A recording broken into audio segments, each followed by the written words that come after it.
तो पिछली बार की तरह स्टूडियो में हमारे साथ याकी दयान और अरिय उजरान हैं, साथ ही गिल हॉफमैन जो एक राजनीतिक विश्लेषक हैं हमारे साथ चर्चा के लिए जुड़े हैं। लेकिन याकी, मुझे सबसे पहले आपसे ही पूछना है, मुझे समझ नहीं आ रहा कि कहां से शुरू करूं। स्थिति और जटिल हो गई है। राष्ट्रपति पर आपकी क्या राय है? डेविड, मैं इस पर मजबूती से बोल रहा हूं।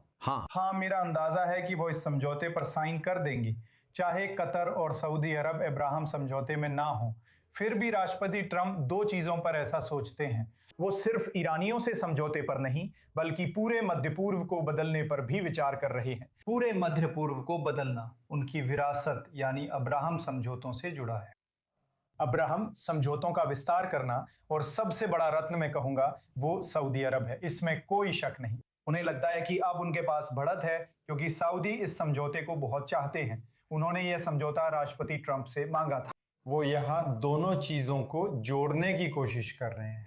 मैं ये कहने में हिचकूंगा कि ये काम करेगा, क्योंकि मैं नहीं देखता कि सऊदी अरब, खासकर यहाँ इजराइल में, चुनावों से पहले अब्राहम समझौते में शामिल होगा। ये अच्छी बात है कि राष्ट्रपति ट्रंप इसे आगे बढ़ा रहे हैं। ये उनकी विरासत है, यह क्षेत्र के लिए महत्वपूर्ण है। युद्ध के दौरान यूएई और इजराइल के संबंध शानदार थे।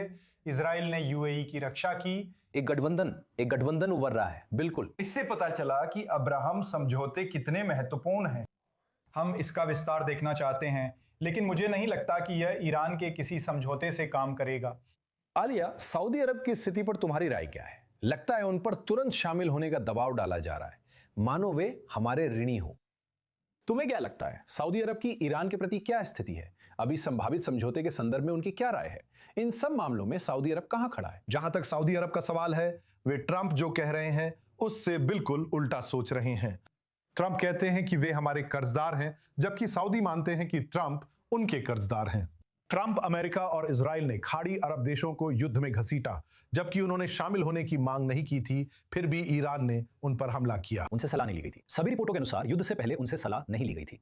अगर उनसे सलाह ली भी गई थी, तब भी अंतिम निर्णय में उसे नहीं माना गया और उनके देशों को ईरान ने निशाना बनाया, क्योंकि अमेरिका और इजराइल इस्लामिक रिपब्लिक के खिलाफ कार्रवाई कर रहे थे। तो ऐसे में कोई भी ट्रंप के नजरिए को तर्कसंगत मान सकता है, जिसमें वे कहते हैं कि अमेरिका इन देशों को एयर डिफेंस फाइटर जेट्स देता है जो उनकी रक्षा करते हैं, और ये देश इसके लिए नकद भुगतान करते हैं। इन देशों की नजर में यहां तक कि यूएई, जो पहले से ही अब्राहम समझौते का हिस्सा है, उसे फिर से शामिल होने की जरूरत क्यों है, ये मुझे समझ नहीं आता।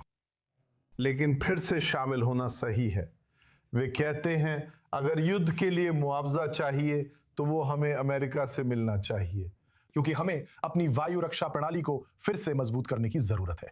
हमें इस बात की गारंटी चाहिए कि ईरान हम पर फिर से हमला नहीं करेगा। तो ये ट्रंप से आना बहुत हैरान करने वाला है, कम से कम खाड़ी अरब देशों की नजर में, जिन्होंने पहले ही यूएई और बहरीन को छोड़कर कह दिया है कि वे शामिल नहीं होंगे। सऊदी अरब ने ऐसा कहा था, कतर ने भी ऐसा कहा था, यहां तक कि पाकिस्तान ने भी ऐसा कहा था। लेकिन मेरा मतलब है, सोचिए जरा, मेरा मतलब है यूएई और इजराइल के बीच जो गठबंधन है, उसने सैन्य दृष्टि से खुद को साबित कर दिया है, और दूसरी तरफ सऊदी अरब ने खुद को एक कागजी शेर साबित किया है, मैं कहूंगा, जिसे क्षेत्र में किसी तरह के गठबंधन, एक सैन्य गठबंधन की जरूरत है। तो आप जानते हैं, एक तरफ ईरान है, दूसरी तरफ इजराइल है। तो निश्चित रूप से अगर वे किसी पर भरोसा कर सकते हैं, मैं यह नहीं कहूंगा कि उनकी रक्षा के लिए, लेकिन रक्षा के क्षेत्र में सहयोग के लिए, तो वह इजराइल है। तो यह समझ में आता है, ये तर्कसंगत रूप से समझ में आता है। लेकिन मैं आपसे सहमत हूं कि सऊदी अरब फिलिस्तीनी राज्य के मुद्दे पर किसी बड़ी प्रगति के बिना आगे नहीं बढ़ेगा।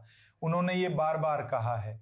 या कि आप इजरायली की तरह बोल रहे हैं, जबकि सऊदी दोनों ईरान और इजराइल को बुरा मानते हैं। अभी मुझे समझ नहीं आ रहा कि वे इजराइल को ईरान से ज्यादा बुरा क्यों मानते हैं।